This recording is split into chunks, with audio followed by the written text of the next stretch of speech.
Welcome to Strength Chat Podcast, presented by Kabuki Strength. Introducing your hosts, Chris Duffin, the mad scientist of strength, Rudy Cadlow, mature athlete and coach, and the wizard of training himself, Brandon Sen. Welcome to Strength Chat with your host, the mad scientist of strength. Yes, that's right, me. To my right, the man finishing up his barbecue, trying to enjoy his Friday, Dr. Rudolph. And to my left, the elusive, always the mysterious, inspiring, not so much. Depends on the crowd. On the crowd, okay. Depends on the crowd. Elusive. Where did that come from? That would suggest that. Where did it come from? That would suggest he's agile or mobile or something. The wizard of training himself, Brandon Sen. Elusive, like those mini hands. I'm sick of this place. We need an HR department. I'm going to take it. I'll be HR. I don't think that's going to happen. You know what the sad thing is I don't think half of our audience even sees these things. They just that's probably why it's assume important it's for us normal. to point it out to them. They're just like, oh, that's nice they help that special needs kid. So, for our audience that isn't aware, we occasionally with the small hands and the small calves. Occasionally post, like Anytime. company group pictures and things like that. And if you've got an eye, you might find many things off in these photos. So It's fake. It's all fake news. whatever, no calves. It's fake news. No calves, no hands. I have average size calves and average size hands. Above average, everything else. You have one average size hand. At least. That for some reason looked like Well, it was, I'll show you my above average size hand if you want to see it. Why don't you tell them about how you almost ruined our day? Well, yeah. So we have this new thing here where we have a little barbecue on Friday. Barbecue Friday. It's Barbecue Fridays. And I love my grill. I do love my grill. And I put a roast on it this morning, and I got my fancy controller that controls the temperature and everything like that. And I got it started, and I went home to take a nap. Oh, you walked away. I went home to take a nap. Did you go home or did you go on the couch? Because I saw you on the couch sleeping. No, that was the couch was after I came back. Well, so let's get the timeline right. And found that that was nap number 2. Before 10 a.m. Well, yeah. It was before 10 a.m. I got here at 10, and you were asleep on the couch. So I came back to make it to the our meeting, and discovered that the meat was already at I don't know how hot it had gotten, but it was 190 degrees on the internal temperature. So too much. Yeah. Pretty much ruined it. You're keeping the A1 steak sauce company in business with that. Jesse says he's going to eat it. Jesse says he's going to eat it. He'll probably will eat it. That's the cardinal sin. A cardinal rule. You cannot It was walk away from your barbecue. 5 pound roast. Well, there's 190 degrees. It's yeah. So anyway, it was saved by someone else. So we're all good. We had ribs, tri-tip, and short ribs, which I did all help cook. Magnifique. Which I did all help cook successfully this time. After nap number 2. all right. So barbecue Fridays is going to become a thing. Do we need to find an executive chef around here besides you? Because we can't. It was keep a one time. ruining- I haven't. Yeah, I think so. I've got this fancy controller. Mutiny. It controls the pit temp and then the meat temp, and it shuts it off. There's so much involved with it. It just There's two I things might you have- just listed. It turns it off and on. It's worked flawlessly for it. I might have put too many coals on there, and it got out of control while I was gone. Possibly. This happens again, and the mad mature athlete's going to take out the mad scientist. So don't. Let's get rolling with our. Hierarchy. I'm done talking about this. You guys had a good lunch. It was amazing. It was an amazing lunch. It was amazing. It was was amazing good. lunch. Many thanks to me. I particularly like the many. pasta salad. So, yes, on this episode of Strength Chat, What were you going to say? You going to plug a different company? I was going to plug Strength Hat because Andre covered up the C in his. I think he got so absorbed in trolling the picture. Well, that's English as a second language for you right there. He realized it doesn't even say Strength Chat anymore. It says Strength Hat. But That's our into our apparel line. On this episode of Strength Chat, we have the Barbell Physio, Zach Long. So welcome to the show, Zach. Thanks for having me. Yeah. So Zach is a physical therapist that works in a CrossFit facility in North Carolina and provides a lot of online educational resources and programming. Puts up a lot of content across Instagram and other areas to help people, similar philosophy as us, trying to help people live better through strength. And so that's why we've got you on. So, yeah, welcome to the show. Absolutely. Thanks for having me. I don't actually work out of a CrossFit gym. What? I work in a primarily sports-centered. You do now. You do now, buddy. No, 2 weeks in a row. If I could just add this to my bio too, I don't have one of those fancy electronic things that maintains the temperature of my grill, and I still don't manage to burn the shit out of the food. There you go. This is my first time. This is my first time. Give it to him, Zach. Give it to him. Last week it was Mike T. This week, Zach. What's next week going to be? He works there now. It's official. It's recorded.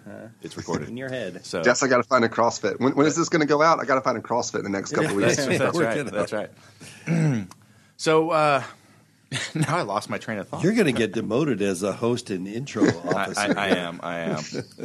So what I like about Zach, he's a physical therapist, but if you follow his channels and look at what's going on, he's promoting a lot of, it's not just the rehab, but it's training and moving properly.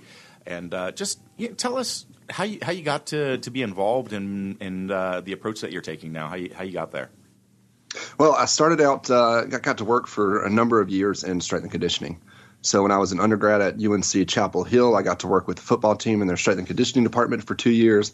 Got to do a couple of years working as a high school football strength and conditioning coach. And that never quite felt like it was the right fit for me as much as I loved it. So I ended up going into physical therapy, but always had the mindset of a strength coach in physical therapy, where I saw how so much of the rehab world is afraid of loading and never actually put the body through these stresses that it needs to see the adaptations that we actually need. So if you look at what happens in a lot of rehab centers, they're doing mini squats and, leg raises and things like that to build strength and hypertrophy, which, we can all agree with our experience in strength and conditioning isn't actually going to create those changes. Now, there are certainly times where those really regressed exercises are needed, but so often we underload people. And if we look at what an injury typically happens from, it's when what we demand on our body exceeds what it can recover from or what it's prepared for.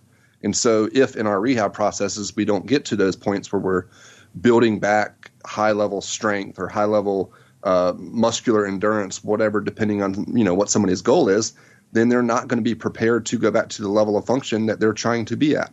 And we're going to see the potential for increased re-injury rates and things like that. That's refreshing to hear. It is. You're preaching to the choir here, of course. But I love what y'all do because there's so many people on the rehab side that get people to just shy of max strength, and then there's a lot of people that are really good at the max strength. And Kabuki's obviously doing a great job of helping to reach into the middle and provide some quality information to people that need better movement understanding.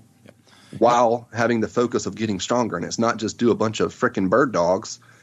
Do some bird dogs if you need to, then go lift a heavy barbell, go do some deadlifts, something like that. Exactly. I had this conversation the other night at dinner with an athlete, and he had an injury, and he's asking me how much time off he should spend. And I'm like, you understand the processes, right? Like, if you don't move, you don't train, or you underload, what happens? It's like, well, I don't know. Like, well, you atrophy. So if you're doing what causes atrophy in the body, do you think that's a good stimulus for healing? That's really basic, thought process. But that's at the end of the day, that's it, right? I mean, you need to stimulate adaptation to move forward. So there's some great work by a researcher named Tim Gabbett, probably doing some of the best work out there when it comes to training injuries. And he's looked at what's called acute to chronic workload ratios. So we look at how much work you do this week compared to the last 4 weeks, and you would be able to, through some math, do calculations, how much your work level is changing. And he's basically shown that, and then we all know this, if you have a really acute spike in what you're doing training-wise, you're going to be at a higher risk of injury. And that makes perfect sense. But he's also shown that when you have an acute high decrease in your workload, you're also going to be at an increased risk of injury. So overtraining and detraining will both increase your risk of injury. So if you get hurt and you completely stop everything, and don't get me wrong, there are absolutely sometimes, and let's emphasize some there are some times where you do need to take a complete rest. Yeah. But if you can be doing something, you're going to have so much less of a detraining effect, and you're going to be digging yourself out of so much smaller of a hole. And that's not opening up the door for more injuries when you get back. So you rehab your back, and your back's feeling better. Now you get back to lifting heavy weights, and you've detrained your legs so much that you open up the door for an injury somewhere else. Yeah, is Gabbitt's research showing that it's the 15% spike week to week that is increasing the injury rates? So he says there's a sweet spot in your acute to chronic workload ratio of 0.8 to 1.3. And that basically falls in the general rule you hear a lot in the running community of not increasing your training volume by more than 10% per week. But to give you more exact numbers, I'd have to go back and read that research. I use it more of an idea and something to talk about with patients and athletes. And it's actually funny because that's the exact continuation of the conversation I had was around if you do take the time off, what happens now when you go back? You're spiking your volume, right? So you've got to maintain. Doesn't necessarily mean that you're squatting heavy if you just had a back injury. No, but you still want to be active in the ways that you can without injuring that. Trying to stimulate recovery, but don't be not training because you're gonna as soon as you start training again, you're gonna have these huge spikes in volume, which are generally primarily are we talk about movement being really important, but almost always our injuries are caused by that spike in volume, right? Is that what the research shows? I think that's going to be a much bigger factor than your mobility, maybe even your movement quality. I think you can get away with some poor movement if your volume's not huge around it, if your volume and intensity aren't. And then you could also talk about with poor, quote, poor movement, look at what people around the world are doing training-wise. If you look at Olympic weightlifting in China, where they're having a lot of their athletes go into that big hip internal rotation, which everybody here in America would say is bad. And, perhaps because they start kids lifting with bad technique, what they consider good technique, what we would consider bad technique so early, the body's a pretty robust system. Maybe it's adapting to that over the course of many, many years. Or maybe they just have so many lifters that they can beat the crap out of 95% of them and still come out with 5% that are amazing. Yeah, we did have a good discussion about that with a prior guest. I can't remember what the term he used for that Selective systems versus developmental systems. Yes. Yeah. Your training system is selective. You just beat everybody up. To be on an Olympic team, it's all selection based. So they don't make it move to the next. Survival of the fittest. But speaking of volumes, you just did a post on Instagram this morning, I believe, or today or yesterday, around volumes of Olympic athletes in the past versus today. Volumes, and it was more around not volume, but the intensity that they lifted at. Yeah. That post comes from Scientific Principles of Strength book by Zatsiorsky. One of the best strength and conditioning books out there, really good for anybody in the fitness world or rehab worlds to read. But he basically he referenced a study where they looked at the 1988 Soviet Olympic weightlifting team and the percentages that they lifted at. If you actually look at those percentages, the vast majority of the weights that they lifted were between 60 and 90% of their one rep max. And I just made the point with that on so often if you go into a CrossFit gym, which is my primary specialty, you see people every single week, they're doing a 1 rep max, 2 rep max, maybe 3 rep max of their Olympic lifts or their squats versus getting volume in at lighter weights. So maybe they're getting their high rep work in their Metcons, but then they're not actually getting, 6 sets of 2, 6 sets of 3, 10 sets of 2 at 75%, where they're getting a lot of volume with a lighter weight in the barbell, working on their speed and technique more so than their intensity. And that's what the USSR team did. A little bit more volume at lighter weights, and they're the best in the world. We're the best in the world. Right. And if you look at their systems, everybody's taken their system and followed it in a lot of ways. You look at what the Chinese do right now; they follow that. A lot of those principles. You look at what Westside Barbell's done. Westside Barbell's followed a lot of their principles and done actually great in the powerlifting community. So it's not always about just hitting max weights. You also got to remember to get that volume in at lighter stuff. Focus on speed, technique. Yeah, and you're mentioning, though, that it's above, like, the Metcon type work. So just going light and doing a lot of repetitions may not get there, right? You don't have enough weight to actually stimulate and practice the skill of lifting. Yeah, and you're so fatigued when you do it. Most people's technique is so far off when they're doing a Metcon with that that it's not going to, in my opinion, translate to them lifting more weight in a 1 rep max. Yep, absolutely. So, on that CrossFit theme, or not necessarily CrossFit, but walking into a gym, what are some of the things, like, with your background, approach and knowledge base, do you see people doing wrong when it comes to mobility or movement prep work, where, that people think they've read this article, they've seen these videos, they've got this book, and they're over there doing their hour worth of prep stuff? What mistakes are they making? Do you commonly see? So what I tell everybody when they ask me this question is, if you owned a business and your business was going under, or you had a quarter where your business's finances were way down, do you just start randomly making changes, or do you try to identify what actually led to this position for your business? You try to identify what's happened, the one specific or a few specific things that you need to work on to improve your business. The same is true with your mobility. So, right now there's so many great resources out there to go to find mobility exercises or movement exercises, but nobody's taken a systematic approach to actually understanding what they need to work on. So let's take the squat, for example. Let's say somebody is feeling tightness in the front of their hip when they squat. So what are they going to do? They're going to go on Instagram. They're going to find some random hip mobility exercise out there. They're going to do some band distraction, some foam rolling, whatever they want to do. And maybe it's not their hip. Maybe their ankle dorsiflexion is so bad that they actually have to go through more hip flexion to keep the barbell over the middle of their foot. And they get to where the front of their hip is pinching and feels tight, but they've got great hip mobility. And if they don't take a systematic approach to analyzing how they move, there's going to be a huge likelihood that they're working on the wrong thing, and they won't see the progress that they need. That would be number one. Number two, people spend way too much time on mobility. Foam rolling, for example. Research is pretty clear on foam rolling that it creates some temporary changes. I'm not somebody that's going to say don't foam roll.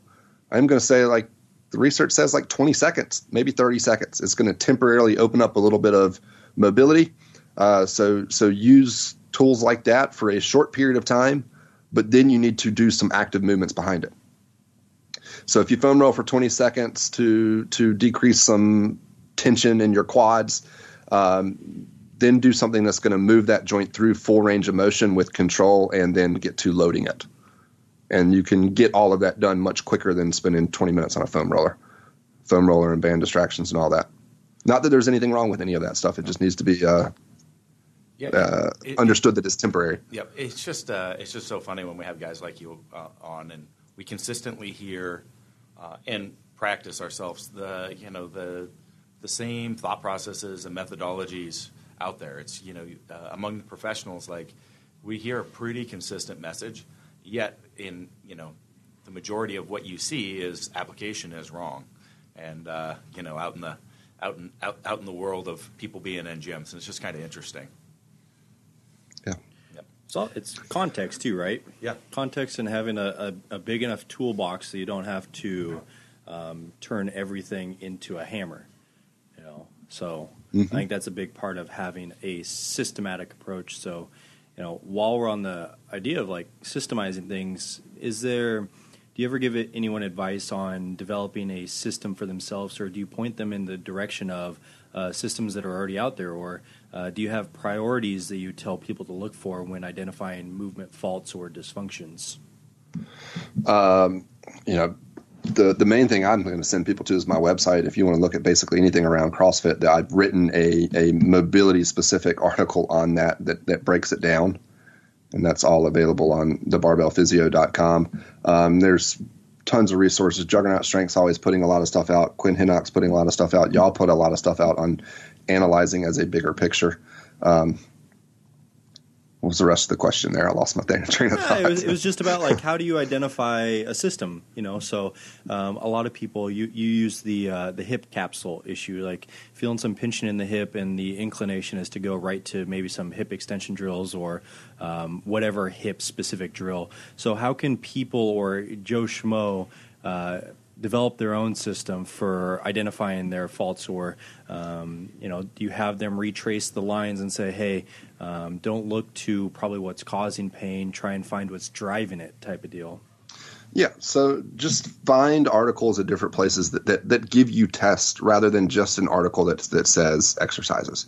Exercises are the answer. You have to find kind of more what the question is. And so it's all about finding the articles, the things that actually spread it out. Yeah, I would think that, for Joe Schmo, there's so many folks that are pretty naive, Brandon, on where the injury is coming from and how to pursue a system. I mean, I don't even know that they would have the language to figure that out. Part of that is fine. I mean, this is what I constantly, we preach that your movement prep needs to be in 9 minutes or less. If it isn't, you're doing too much, spending too long on it, or you don't understand the problem. And if you don't understand the problem, you might need to see a professional to help you along the way too. So, because if it takes you 30 or 40 minutes to get prepped for training to be able to train, there's an issue. Absolutely. Yeah. I like 10 or less. Yeah, I do 9. Just I call it single minute. So there's single digits. There's probably a few overarching principles that we can put in there. So single minute exercise prep is one. You should be doing the things that have the highest amount of return. And if you're not experiencing change, then you probably have to find something else. And the next one is going to be to find the painless dysfunction, right? So you can't always go straight to the pain source. Not saying don't try and attempt to treat that, but you got to look for the painless dysfunction as well. Yeah, sometimes you've got to do the triage work of this is sore and I need to do it. But you've got to just to get in and train. Yep. That's just part of being an athlete at that point. Yeah, I like one thing you said there. If you're not getting a return on an exercise, then it's the wrong exercise. Now, there's kind of one caveat to that. That is, if you're dealing with a true tissue shortening issue, it does take weeks, months for tissues to actually become elongated if that's what you have to work on. But if the available passive range of motion is there, if the mobility is there, but the movement's not there, then the corrective exercises that you're doing should have very immediate and fast effects. So, if somebody has the ankle, knee, and hip mobility to squat, and you're giving them corrective exercises, and they continually have to do the same corrective exercise for a month to get their squat better, it was the wrong one. Mm-hmm. It should be a week of a corrective exercise to improve movement, or less is what gets you actual changes in the movement pattern you're trying to improve. Yeah. Or do the movement better as well. Yeah, exactly. I see a lot of just lackadaisical movement prep. Yeah. Well, and just we're in the movement. Like I was going to ask if how often you see this where, the coaching isn't on like, here's your example. Somebody was lacking dorsiflexion, right? And so maybe you're doing some drills with the ankle, trying to improve range of motion. But how often do you find that, some of those are caused because of poor patterns, and actually cueing and getting good neural response in the system, like while they're squatting, actually affects the change? Do you see that often where they're not bracing properly, they're not rooting properly, and they're lacking mobility, and all of a sudden, boom, now the mobility comes just because we've got good neural outputs? Yeah, there's so many examples of things that just putting people in positioning and making them work strength and a nearby joint will allow their body to then open up what seems like a tight hip.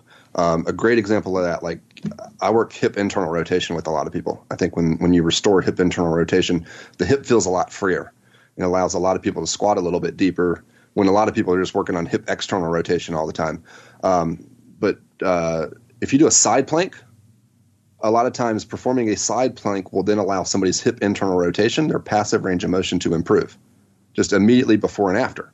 And so something that you would be stretching gets better from a more what we'd consider a stability exercise. That's something I learned from Dean Somerset, who I'm sure y'all all know. But there are plenty of examples of ways that you can kind of hack the system by working strength somewhere else and then getting improved mobility. Exactly. That's exactly what I was referring to. What's that? You were just doing that drill the other day in the gym. Yep. That side plank with the hip adduction. That was a Copenhagen something. I don't know. What?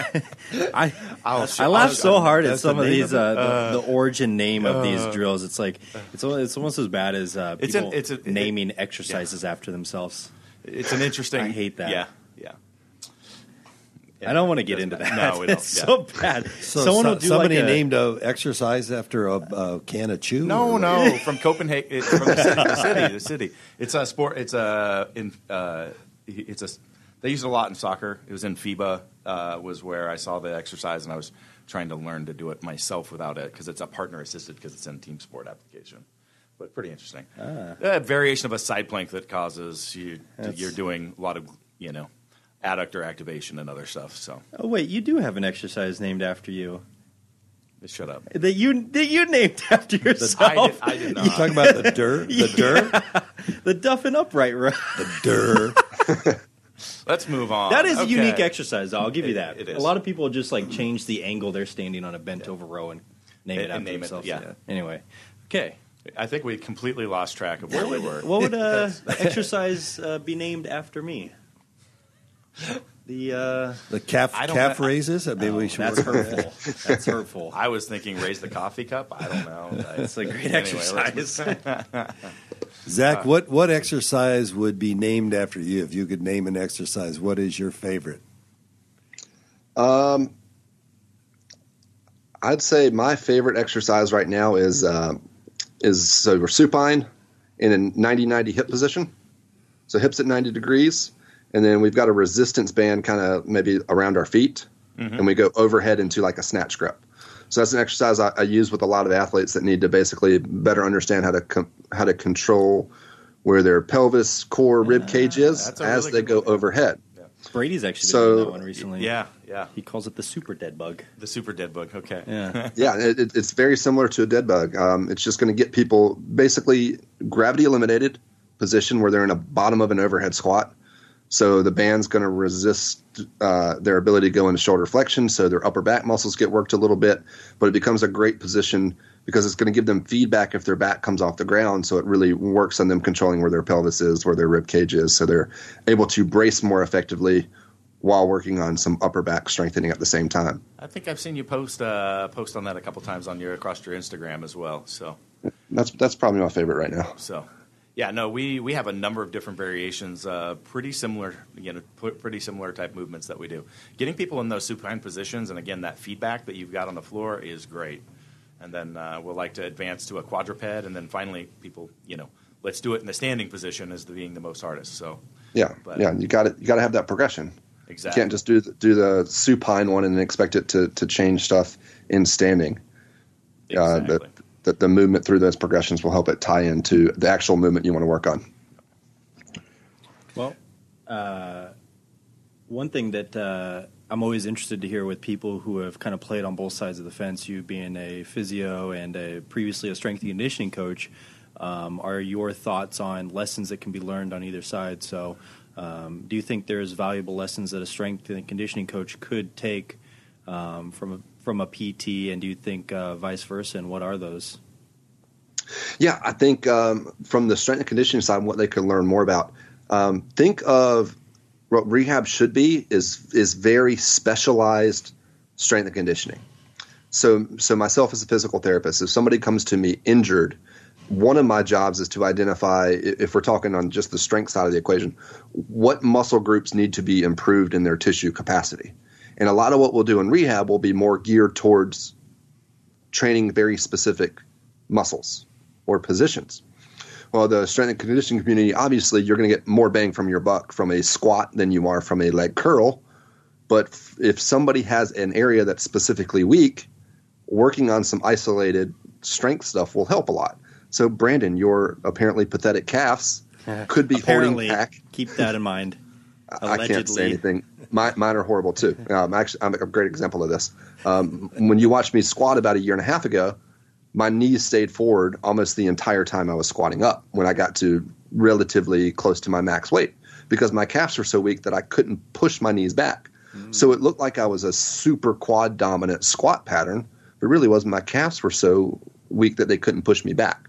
So from a strength and conditioning perspective, being able to realize things like that and then program in some very isolated small work is going to help with the larger picture bang for your buck exercises. You don't want your calves to be the hold up on your squat getting better. From the rehab side of the equation, the big thing is needing to understand loading a lot more and understanding what's going to actually create true tissue changes and making people work a lot harder. I say all the time, it's called physical therapy. It's not called lay on your ass therapy.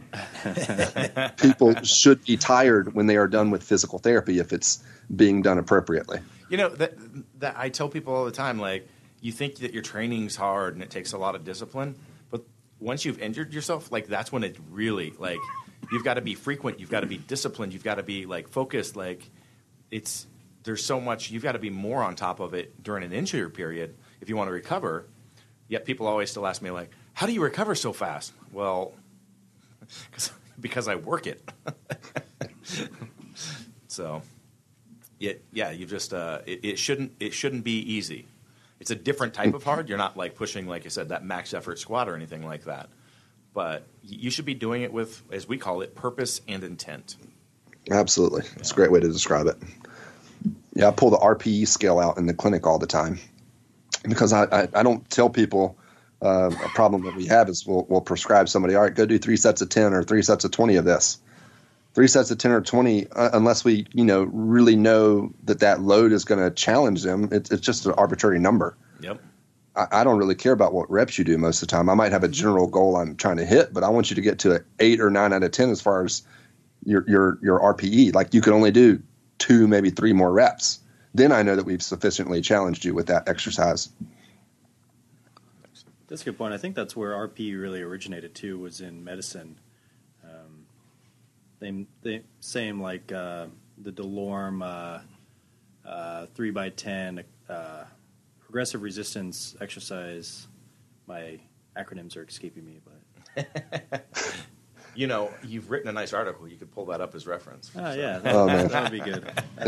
In PT school, the DeLorean, that was about all we got in strength and conditioning was the 3x10 at, I think they said 75%, and that was pretty much the extent of what we talked about with loading. Right, which is so funny. It's how many people can you determine their what 75% of their one rep max is, and you want to tell them go do 3 sets of 10? Yeah. What's the likelihood that you actually load that appropriately? Yeah, I think that's definitely something that's probably far and outdated by now, but probably still taught. Yeah. Oh, absolutely. I've only been out 4 years, so yeah. Hey, so Zach, only been out 4 years, but you developed a name for yourself in the industry. You do a lot of stuff, as we alluded to earlier. But as a clinician, I mean, what is a typical day for you? How much time are you working with clients? How much are you actually do you train? How much are you writing and posting? I mean, what's kind of your day like? So right now I'm in the clinic about 35 hours a week. So I typically spend with new patients, I typically spend about an hour with them.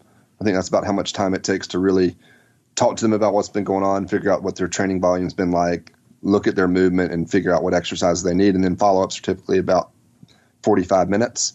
So I see patients about 35 hours a week, which is probably more than I need to be doing right now because, then answering emails and social media questions and writing at least one new article every week, and then teaching a couple of courses that I teach. I'm staying pretty doggone busy lately. How about training? How do you squeeze training in during that? Training is how I relax. It's the only thing I can do that basically lets me shut my mind off. So I'm probably 5 days a week doing CrossFit style training with a heavy strength emphasis. Okay, good. Yep. You know what I didn't like earlier, Chris? Was when you looked at me when he mentioned calves. Well, he answered your question that Brandon always says. How it's do been you really bothering me. How do you have such big calves, Chris? When you don't I've even never move, asked you that. When you don't even move. I've made it as a statement, not a question. Question. Big difference. when my ankles never move. Yeah, if you ever see Chris walk, he waddles. Disgusting. But I have massive calves, so So I'm the opposite. My calves are so small. I joke and just say I have tibia, and my ankle mobility is ridiculous. Like I can have my big toe about 7 inches away from a wall and touch my knee to the wall, where most people are around 4 inches. Right. Brandon, I'll tell you that the one thing that helped me, they're still not big, but my squat pattern completely changed. I've done plenty of calf work in the past to try to fix it. Finally just gave up and said, screw it, I'm never working calves again until I started doing blood flow restriction training with it. Which I know y'all have talked to Mario. Mario's been up there. Yeah.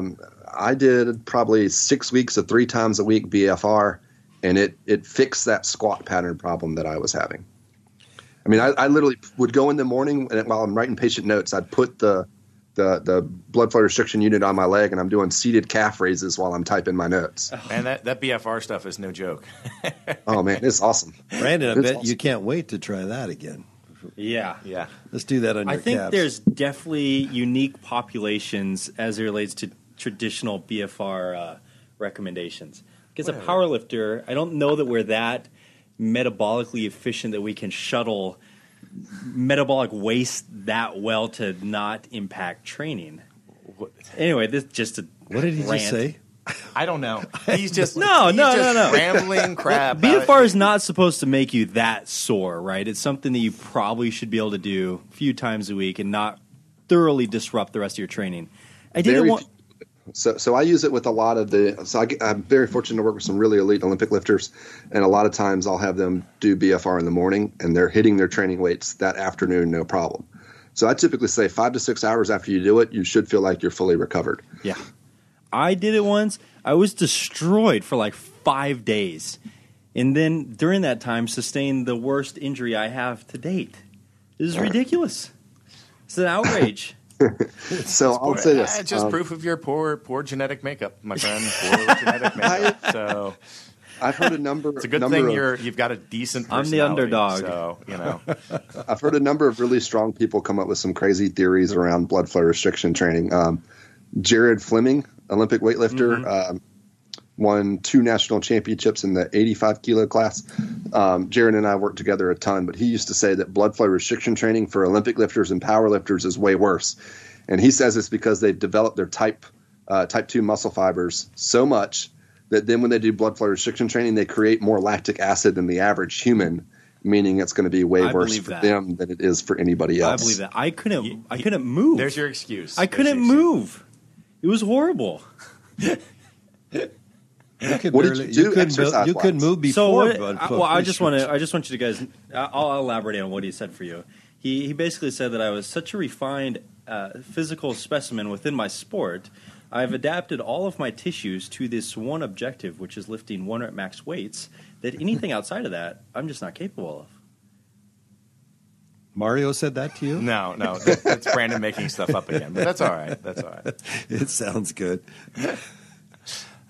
Anyway, I've done a lot of BFR myself, and I continue to do that. So it's good stuff if applied appropriately, and you're not a poor genetic specimen like Brandon. So and it's a good way when you're really injured to keep that detraining effect from happening as much. Exactly. That's a really good point in regards to what we were talking about earlier. Not just sitting around. BFR is a super good way to get around that. That's what I was. Yeah, that's when I was using it last myself. Because you're so injury prone. Was my whatever. So. It's because I actually lift real weights 2 times a week. They're heavy days, though. Maybe you need a better coach. I think I need a new coach. Zach, do you got any openings? He's being sabotaged. I need someone new. I'm fed up here. He's being sabotaged. Yep. You do any powerlifting training? Take me on. So I'm not a programmer, man. Everybody's got their strengths and weaknesses. I can look at your program and tell you maybe how that might correlate to an injury. But I think programming with the long-term goal in mind is tough to do for a lot of people. I think a lot of people think it's really easy. Yep. But to do actually truly great programming is a lot harder than most people give it credit. And that's not my strength. Zach, I see you're wearing an NFL cap that's on backwards there. I'm not sure. Mm-hmm. Is that a Panther cap that you got going there? Yeah, that's Panthers. There you go. Okay. Yeah. So, do you get a chance to work with any of the professional athletes in your area, or they? I occasionally have worked with a few of the Panthers. Several of my coworkers are the sports chiropractors for the Panthers, so they see a lot of them. I tend to focus more on the Olympic lifters down here, and the Charlotte area has a lot of really good lifters, so I've been able to work with a lot of them, which is honestly to me more enjoyable. I prefer strength athletes to football players. Right. They probably care about the process a little more. They kind of get it. You know? Yeah, it's just funner to tinker and analyze their stuff. When you get to the professional athletes, you got so many people putting input in.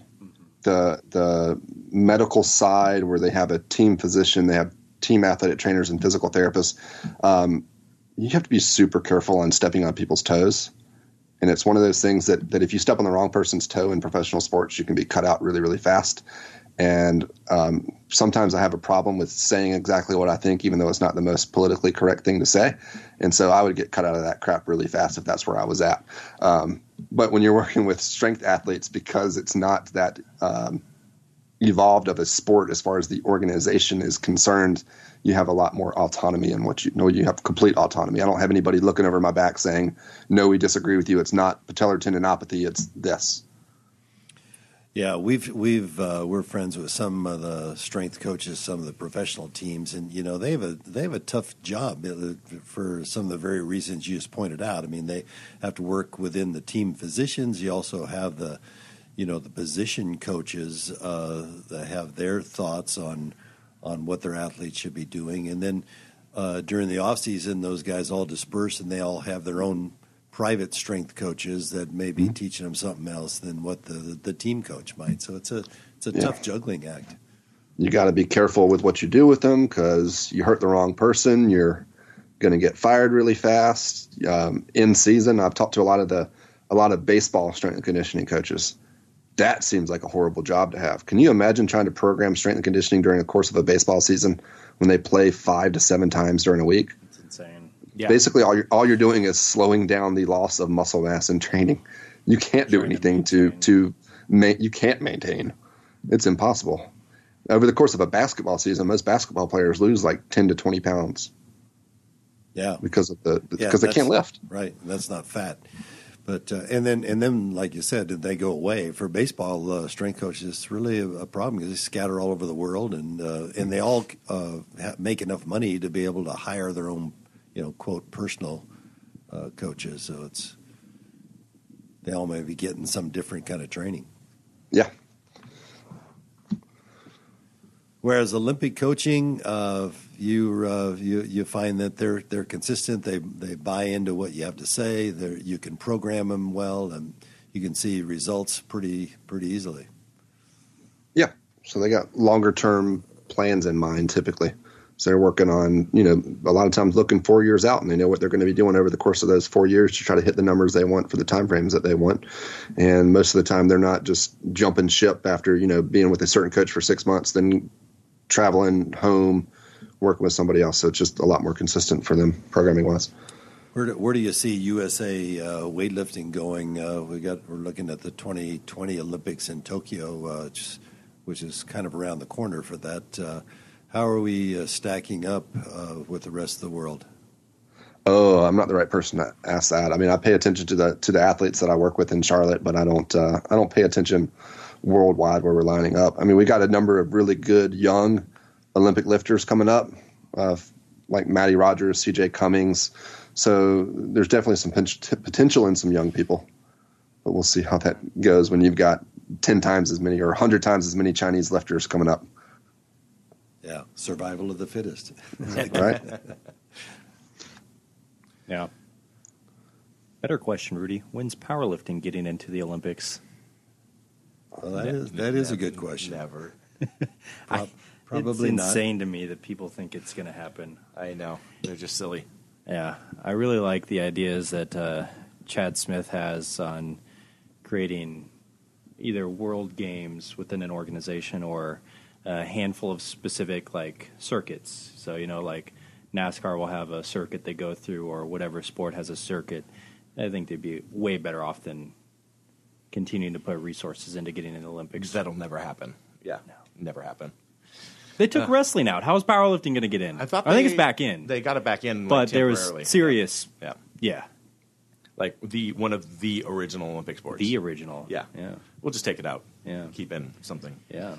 So I noticed you do a few other, physical therapy type things in regards to mobilization, dry needling, soft tissue manipulation. What are some of your go-tos like when you find some restrictions?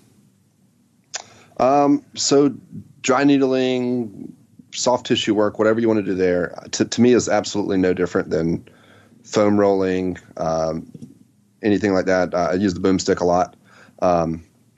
It's all going to create temporary changes, and that's fine. Then you got to go to some sort of loading. I really like the boomstick because it takes the work away from my hands. I think it's also cool when you work with larger athletes. The weight of it is going to let it kind of sink into those muscles a little bit. I'm not really big on painful techniques. I don't think we need to crush people to create mobility changes, because the way I look at all soft tissue work is it's just decreasing the nervous system activity in that area so that the muscle can relax a little bit. And I think if we hammer somebody and make something really, really painful, is that going to allow their nervous system to relax? No. So even though the boomstick is heavy, it disperses that weight over a large area, so there's not a huge amount of pressure. So actually, a lot of times the boomstick is easier for me to get those temporary changes rapidly than a finger, because if I'm trying to get to somebody's pec minor with my finger, that's a small surface area that I'm pushing through the pec minor to try to put pressure on the pushing through the pec major to try to put pressure on the pec minor, versus I can just lay the boomstick on it, have that weight, but it's dispersed over some area, and then it'll decrease that neural drive in that area temporarily so that we let that muscle relax. They can get into a different position, and then we could do some sort of loading to try to create the more permanent changes. Yeah, that's a really good conversation point, and some points that you hit home there. And obviously, that's why we've released the boomstick, and why people continue to see success with it is that dispersed loading and allowing you to get in deep without getting that negative adrenal response, that not negatively affecting that. And I felt like when somebody works on me with that versus a thumb, it's exactly like they can't get in as deep before I'm in pain. Yeah. But the important thing to talk about there is like a lot of like people that have been in the practice for a long time that may not be updated on current with research are not really aware of the fact that really most of the research now is showing that everything is neurology based. That even if you're using scraping tools, it's not actually physically like ripping or shredding. That like you see the same result if you do it light versus do it heavy. Like you're not getting in there actually changing the tissue with the tool. We're dealing with either deep neural, superficial or peripheral, neural networks, right? And if you understand that, it really changes like how you approach each one of those tools. Absolutely. And I think when you have a larger muscle mass, you do have to understand that scraping on the skin may help decrease some of that sensitization, but I think you also have to maybe stimulate some of the receptors in those deep muscle fibers as well. Mm-hmm. And that's where sometimes you do need weight to get through. And if you're using a Graston tool or something similar to that, and you're trying to get into any of our quads, which we all have some quad mass, like how are you going to ever stimulate those deep fibers? Yep. And the only way you're going to do that is if you're pushing down ridiculously hard and creating a huge amount of pain with those tools, versus using something with a little weight like a boomstick or an ex-wife, something like that. And that's like understanding will allow you to stimulate those. Understanding those differences lets you know, like, whoa, if I need to deal with deep neural activity, here's the right tool. If I'm dealing with peripheral, superficial, like, oh, these other tools are going to be a lot better for this application. Yep. So, yeah. Well, Zach, I think we're bumping against time here, so we usually like to leave off with asking, where people can find you at, where they can find more about what you're doing. I'd say the main hub is the barbellphysio.com, and I'd like to point people there more than I like to say go to my Facebook or Instagram, because Facebook, Instagram, and Twitter are random thoughts, random exercises. The articles are where you're going to find the systematic approach and how to actually apply all of those random things together in a more systematized manner. So it's just barbellphysio.com? TheBarbellPhysio.com. TheBarbellPhysio.com. All right. Yes. So, Brandon, you got any last thoughts? Oh, that's excellent. Really enjoyed the discussion today. Yeah, as well. It was really good. Yeah. Thank y'all very much. Zach, we'll look forward to seeing you again before too long. Cool, man. Thank you, Zach. All right. Bye. We're good. Great.